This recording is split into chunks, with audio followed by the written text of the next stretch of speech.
تاني نرجع برضه لماتش مصر وجنوب افريقيا، ممكن نرجع تاني، بس عايزين يعني احنا صحيح معانا نادي الزمالك كله الا ان عندنا مراسلنا اسامه قديس من نادي.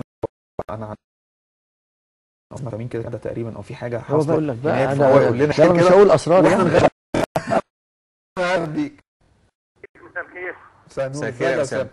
انا برحب بالاستاذ عصام الحسن رئيس المنظومه الاعلاميه لنادي الزمالك. اهلا بيك يا اسامه. منور الشاشه يا استاذ عصام. الله مش بترحب بينا يا اسامه ولا ايه؟ شكرا ليك يا الله يخليك يا اسامه. اسامه اخر الاخبار عندك ايه؟ الفريق دلوقتي بيأدي تدريباته وهيدخل معسكر بعد التدريبات على طول لغايه يوم الماتش يوم الخميس الجاي ان شاء الله. طيب اسامه، يعني بمناسبه ان انت ابتديت بالفريق، ايه اخبار اصابه شيكابالا؟ احنا سمعنا ان كان في شكوك ان هو ممكن يلحق بالمباراه، وقالوا ان النهارده هيتعمل له اختبار ويتحدد مدى قدرته على مشاركه في مباراه الشرطه.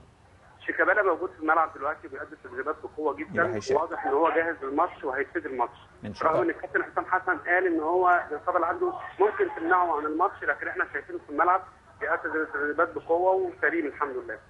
طب اسامه، كنا سمعنا كده بشكل عام ان نادي ليل الفرنسي مهتم بشيكابالا، لكن مفيش حاجه رسميه، سمعت اي حاجه عن الموضوع ده؟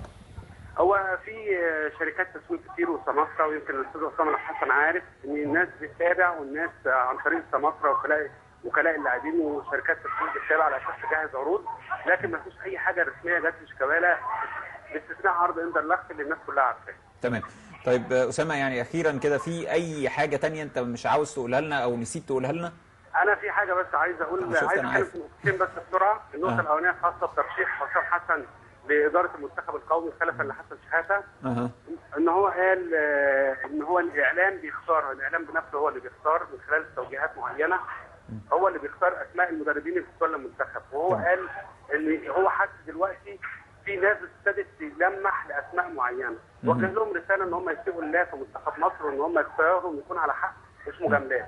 وقال انا مش هتكلم على الترشيح الا لما يكون في حاجه رسميه. تمام. النقطه الثانيه عايز اتكلم عن المئويه، ان الكابتن ابراهيم يوسف بيعمل حمله اسمها تطوير المئويه او ثوره تطوير المئويه، وانا عرفت ان هو بكره عامل اجتماع مع جيل الثمانينات وجيل التسعينات عشان يناقشوا تجاهلهم في التكريم اللي ان هم ما اتكرموش. هنعرف الكلام ده برضه من استاذ عصام معانا، هنعرف منه. شكرا ليك يا اسامه. ودايما اسامه بيجيب لنا اخر الاخبار من الحدث من جوه من قلب المكان. لا انتوا عندكم ناس مراسلين مميزين يعني.